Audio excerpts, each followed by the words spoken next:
मित्रों, त्रेता युग में प्रभु राम जब अधर्म का नाश करने के लिए लंका गए थे तो वानर और भालुओं की सेना को साथ लेकर गए थे। आप सभी लोग जामवंत जी का नाम तो जानते ही होंगे। वो रामायण के प्रमुख पात्रों में से एक हैं। उन्हें ऋक्षराज कहा जाता है, अर्थात भालुओं का राजा।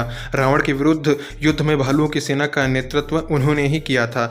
ऋक्षराज जामवंत स्वयं प्रभु राम जी के बहुत बड़े भक्त थे और कहते हैं कि उसी समय से भालुओं में राम जी के लिए जो भक्ति है उसका संचार हुआ। ये बात तो त्रेता युग की थी, लेकिन क्या आप ऐसे भालुओं को जानते हैं जो इस कलयुग में भी राम भक्ति में मन लगाते हैं, इस कलयुग में भी वो राम भजन सुनने आते हैं। चले आज हम आपको ऐसे भालुओं से मिलाने वाले हैं जो कलयुग में भी प्रभु राम जी की भक्ति में डूबे हुए हैं। अपना हिंसक स्वभाव भूलकर शांत होकर वो प्रभु राम जी का भजन सुनते हैं।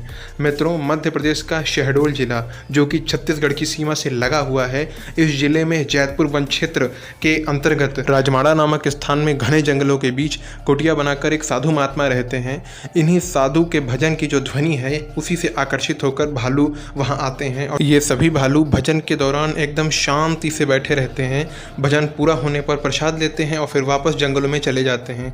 मध्य प्रदेश और छत्तीसगढ़ की सीमा पर स्थित इस वन क्षेत्र में बाबा सीताराम जी 2003 से कुटिया बनाकर रह रहे हैं। बाबा बताते हैं कि जंगल की कुटिया बनाने के पश्चात उन्होंने नित्य प्रति राम भजन गाना शुरू किया। एक बार प्रतिदिन की तरह ही बाबा ध्यानमग्न होकर राम भजन गा रहे थे।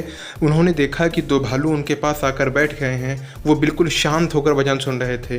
बाबा जी कहते हैं कि उन्हें देखकर एक बार वो भी डर गए कि हिंसक पशु उनके पास क्यों आकर बैठ गए हैं, लेकिन वो भजन गाते रहे और भालू शांत होकर सुनते रहे।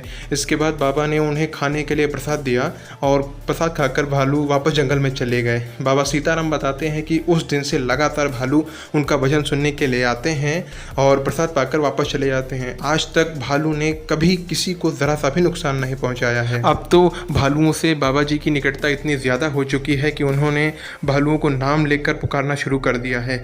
बाबा ने एक जो नर भालू है उसे कहते हैं लाला और जो मादा भालू है उसका नाम लल्ली रख दिया है। इन नर मादा के जो बच्चे हुए उनका नाम चुन्नू मुन्नू रख दिया है। अब मतलब पूरा भालू परिवार बाबा के भजन सुनने के लिए आता है। लोग अब इन भालुओं को कलयुग के जामवंत के नाम से पुकारने लगे हैं।